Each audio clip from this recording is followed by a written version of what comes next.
मुलांच्या चेहऱ्यावरील निरागस भाव. अहो, हे मुलांना ना आई आहे ना बाबा. अहो, मुलं अनाथ आहे. तसेच गुरुजी स्वतः कीर्तन करतात. हरिनाम कीर्तन, शिवनाम कीर्तन. जेवढे पैसे दिले तेवढे पैसे घेऊन येऊन या मुलांचं सांभाळ करतात. आज मी माझ्या त्या गुरुमाऊलीला भेटण्यासाठी जात आहे, ज्यांनी मला माझ्या वाईट काळामध्ये मला साथ दिली. हो, मी बसमध्ये बसून मी धर्माबादकडे निघालो आहे.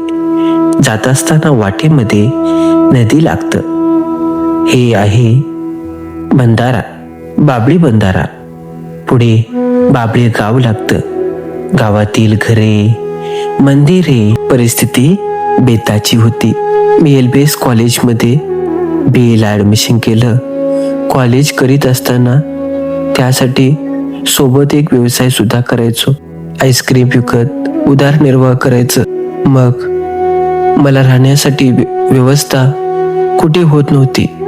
मला एका माणसाने कावडे गुरुजींची आश्रमाची माहिती दिली. सरांनी लगेच मला बोलून घेतले आणि माझी विचारपूस करून मला राहण्यासाठी त्यांनी जागा दिली. अनंत उपकार आहेत त्या गुरुमाऊलींचे. हेच ते अनाथ आश्रम, ज्या आश्रमामध्ये मी 1 वर्ष राहिलो होतो. महात्मा बसवेश्वर निवासी संस्कार बालक आश्रम नावाने रजिस्टर आहे. मुलांना भेटण्यासाठी आलो असता मी. मुलांचं भोजन चालू होतं.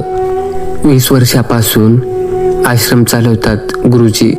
गुरुजींनी कधीच कुणापुढेही कधीच हात पसरले नाहीत की मला पैशाची आवश्यकता पडते, पैसे द्या.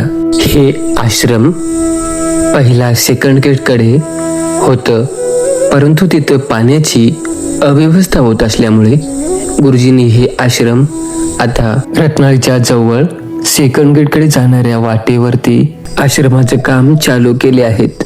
हे मुलांसाठी हॉल आहे.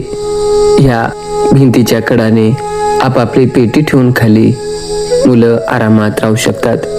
हे बाहेरचं मोठं हॉल आहे. त्याचबरोबर हे किचन आहे. इथे स्वयंपाक बनवतात. आता आश्रमाचं काम चालू आहे. जय श्रीराम.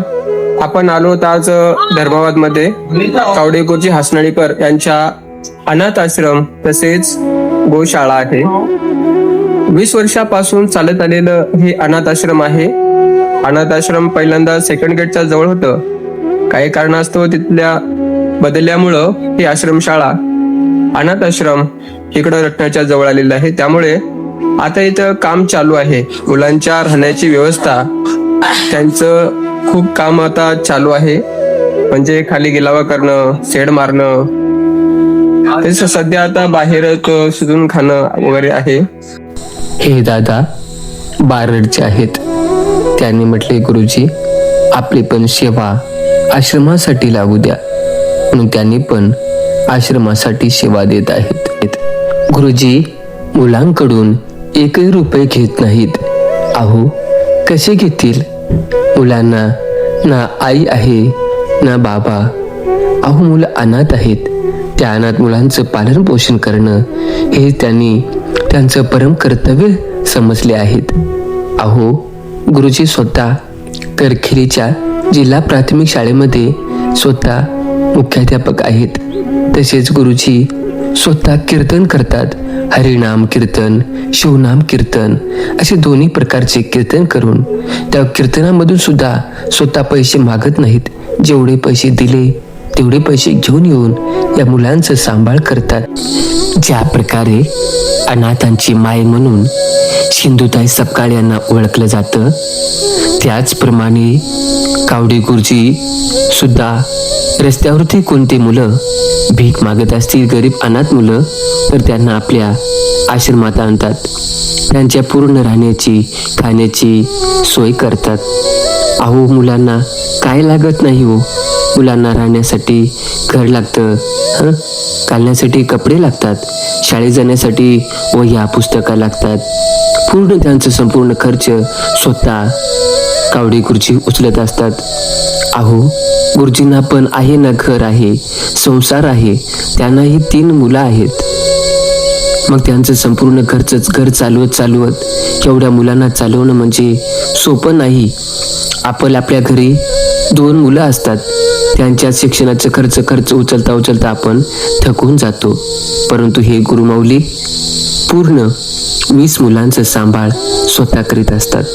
बघा मुलांच्या चेहऱ्यावरील निरागस भाव. अहो, हे मुलं कुठून आले आहेत. अहमदपूर, लातूर, परभणी, नांदेड, उमरी, धर्माबाद तालुक्यातील, बेलोडी तालुक्यातील अनेक ठिकाणची मुलं एकत्र करून माझे गुरु माऊली या मुलांना सांभाळीत असतात.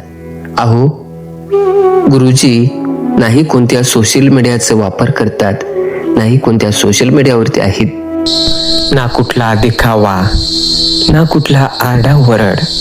शांततेत चाललेलं हे काम प्रत्येक माणसाला अंतर्मुख करायला भाग पडतं. हे अनाथ आश्रम धर्माबाद येथे अनाथ आश्रम आहे हे फार कमी लोकांना माहिती आहे. आज जे आश्रम ज्या जागेवरती आहे ते जागा सुद्धा स्वतःची नाही. या अनाथ आश्रमसाठी आपल्याला जागा खरेदी करायची आहे आणि या मुलांसाठी आपल्याला एक इमारत बांधायची आहे. त्यांना राहण्यासाठी स्वतंत्र रूम, त्यांना राहण्यासाठी जेवण बनवण्यासाठी किचन, संडास रूम, बाथरूम, संपूर्ण व्यवस्था या मुलांसाठी व्हावं असं माझं स्वप्न आहे. त्यासाठी फक्त 70 लाख रुपये लागत असतात. 70 लाख रुपये यांच्यासाठी खूप आहेत, जास्त आहेत. तुमच्यासाठी किंवा आमच्यासाठी हे जास्त नाहीत. प्रत्येकाने जर या आश्रमसाठी फक्त 100 रुपये जरी डोनेट केलं तरी भरपूर होतात. नुसतं अनाथ आश्रमच नाही तर यांचं गोशाळा सुद्धा आहे. या गोशाळेमध्ये अनेक गायी, वासरं इथे आहेत. ह्या गोशाळेत बघा किती गोंडस, निरागस अशी वासरं आहेत. ते पलीकडे दिसत असलेलं वासरू फक्त 6 महिन्याचं होतं. दोन्ही पाय फ्रॅक्चर त्याचे झाले होते. रस्त्यावरती गुरुजींना सापडलं. त्यांनी आपल्या आश्रममध्ये त्याला आणून त्याचं पूर्ण ट्रीटमेंट करून त्याला आज वाढवले आहेत. ते आज 4 पायानं चालू शकतो. बघा, स्वतःच्या पायावर ते वासरू उभा राहिलेलं आहे. हे गोशाळा आहे. किती अरुंद जागेमध्ये एवढे गायी आहेत. या गायीसाठी आपल्याला मोठं पत्राचं शेड बांधायचं आहे. त्यांना पिण्यासाठी पाण्याची टाकी तसेच गव्हाण बांधायचं आहे. मंडळी, यासाठी तुमच्या मदतीची गरज आहे. अहो, या गायीसाठी, या लहान मुलांसाठी, आश्रमासाठी तुम्ही या डोनेट करा. ऑनलाईन डोनेट तुम्ही करू शकत नसाल तर तुम्ही प्रत्यक्ष आश्रमास भेट देऊन दान करू शकता. दिलेल्या स्क्रीनवर दिलेल्या नंबरवरती कॉन्टॅक्ट करून तुम्ही आश्रमास भेट द्या. ज्या मुलांना वह्याची गरज आहे त्यांना वही, पेन, ज्यांना दप्तरांची आवश्यकता आहे त्यांना दप्तर द्या. ज्या मुलांना शूज नाही, चप्पल नाहीत अशा मुलांना शूज द्या. या शाळेमध्ये, आश्रममध्ये ज्यांना ताट, तांब्या दान करायचं आहे त्यांनी ताट, तांब्या दान करू शकता. त्या मुलांसाठी राशन पाण्याची व्यवस्था करू शकता. किंवा आपले बर्थडे साजरा करत असताना आपण कुठेही जाऊन बाहेर बर्थडे साजरा करण्यापेक्षा आश्रमात येऊन तुमचं बर्थडे सेलिब्रेशन करा. अहो, तेवढंच पुण्य भेटेल.